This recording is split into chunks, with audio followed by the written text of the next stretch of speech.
안녕하세요. 손수하다 손수지입니다. 오늘은 제가 사용하고 있는 산소방에 대해서 말씀드리려고 합니다. 저도 제가 이런 걸 사용하게 될 줄은 몰랐었는데요. 아마 필요하신 분들이 계실 것 같아서 어떻게 사용하는지 공유해 보려고 해요. 이 산소방을 세팅하게 된 이유는 저희 집 콩이 때문이었어요. 어느 날 콩이가 기침을 심하게 하기 시작했는데요.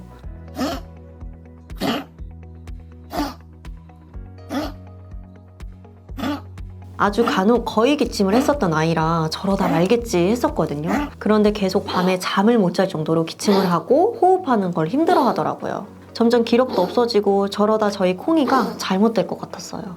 병원에 가서 각종 검사를 했는데 결국 만성기관지염이라는 진단을 받게 되었습니다. 콩이는 사람 혈압약 먹듯이 평생 약물 치료를 해야 하는데요. 언제 다시 기침이 재발할지 모르고 이제 노령이기 때문에 대비를 해야겠다 생각이 들었어요.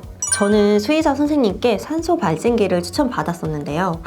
찾아보니 콩이처럼 특별한 원인 없이 만성적으로 기침을 하는 기관지염이나 소형견 아이들에게 많이 발생하는 질환 중 하나인 심장병이나 기관지압작이 있는 아이들에게는 필요할 것 같더라고요.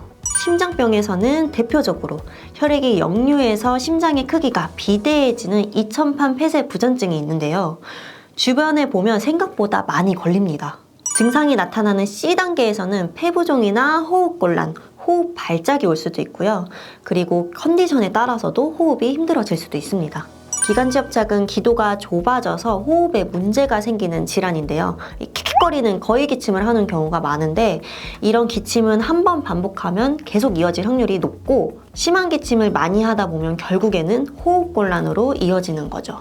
이런 아이들에게는 산소 발생기가 필요할 것 같아요.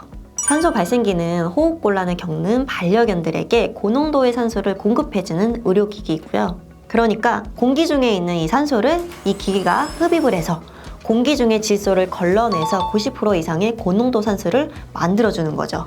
그래서 호흡이 힘들거나 기침이 잦은 아이들에게 조금 더 높은 농도의 산소를 직접적으로 공급을 해줘서 우리 아이들에게 편안하게 숨을 쉬게 해주는 기계라고 보시면 되시고요. 당연히 아이가 증상이 있으면 먼저 병원에 가서 진료를 보시고 수의사 선생님의 조언을 받아 사용하셔야 하고요. 어디까지나 홈케어이기 때문에 집에서 산소 발생기를 통해 우리 아이의 증상을 조금이라도 호전시켜줄 수 있는 케어 정도라고 생각을 해주시면 됩니다. 이제 산소 발생기 사용법을 알려드릴게요.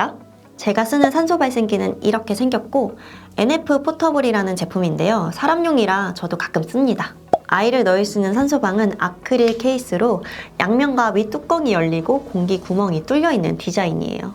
전원을 켜주고 산소를 발생시키면 어느 정도 모터 돌아가는 소리가 들리는데요. 제 기준으로는 이 정도 소음은 밑에 집까지 소음이 전달되지는 않을 것 같아요. 이 호스를 통해 산소방에 높은 농도의 산소를 넣어줍니다. 1단계는 산소 농도가 가장 높지만 유량이 가장 낮아 바람이 약하게 나와요.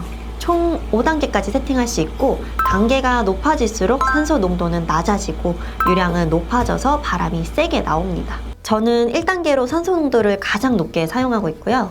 유량이 낮기 때문에 아이를 산소방에 넣기 전에 산소방의 구멍을 후시로 막고 10분에서 15분 정도 산소를 꽉꽉 넣어줘서 고농도의 산소방을 미리 만들어줍니다. 이 구멍은 아이가 숨을 쉬면 산소를 받아들이고 이산화탄소를 배출시키는 배출구, 즉 호흡구멍이라고 보시면 됩니다. 이제 산소가 채워졌으면 막았던 구멍을 열고 콩이를 넣어줄게요.